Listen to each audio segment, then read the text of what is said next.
que ça va être compliqué, les amis, de débriefer ce match. En tout cas, salut à toutes et à tous, c'est Théo de la chaîne Canal Supporter, et c'est très compliqué ce soir de vous dire que je suis content d'allumer la caméra, mais en tout cas, c'est nécessaire pour moi d'extérioriser toute cette frustration, toute cet ennui aussi, hein, parlons-en, c'était de l'ennui. J'ai dû prendre un café à la mi-temps déjà pour rester concentré, donc là je ne vais pas dormir la nuit, c'est super, et je vais avoir le temps de me repasser ce match en boucle. Même si au fond t'as pas beaucoup d'occasions à te refaire, mais c'est surtout, on va se poser des questions aujourd'hui, c'est sûr, beaucoup de questions.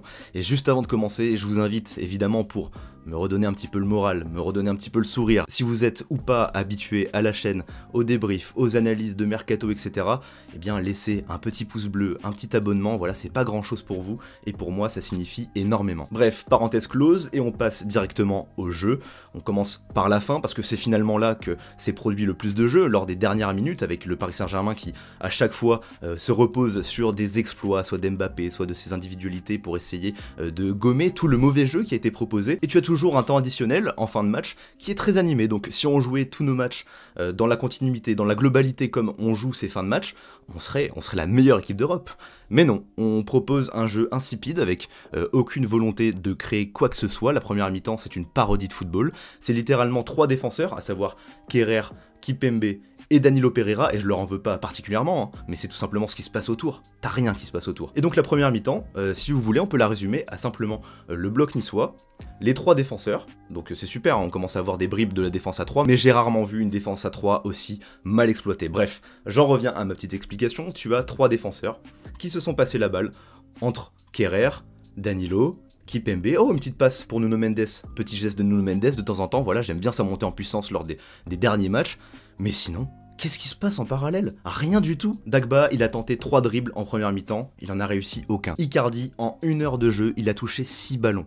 Il en a raté 3. Donc ok, tu me diras, c'est une super stat, 3 ballons perdus dans un match, c'est pas beaucoup, mais quand c'est la moitié de tes ballons que tu as reçus, c'est terrible de se dire ça. Et c'est terrible de se dire que tu as Xavi Simons, Edouard Michu, tous les jeunes qui sont sur le banc, et qui se matent un match pendant 90 minutes avec des Draxler, qui ne font rien. Messi, c'est une insulte de dire que Messi a un niveau satisfaisant, c'est une insulte pour lui, tout simplement. Quand tu regardes ces matchs depuis des années, quand tu sais qu'il a gagné 7 ballons d'or, tu ne peux pas te satisfaire de ce niveau affiché ce soir, ce n'est pas possible, même pour lui, ce n'est pas lui rendre hommage de dire ok, tu as parfois une petite tentative de frappe, une transversale, ok, ça c'est une partition, c'est le jeu d'un joueur moyen, mais Messi, quand tu connais toutes ses capacités, c'est pas possible de se résumer à ça. Après ok, vous me direz, c'est son premier match en tant que titulaire lors de l'année 2022, il revient du Covid, c'était son premier match de Coupe de France, bon voilà, on peut trouver toutes les circonstances atténuantes, toujours est-il que ça sera son dernier match de l'année en Coupe de France, vu qu'on est éliminé, mais j'en reviens du coup à ses choix tactiques, à cette première mi-temps qui reflète tout le match, hein, parce que la deuxième mi-temps a été un tout petit peu mieux, tu as Mbappé qui est rentré en fin de match, donc forcément ça va un petit peu plus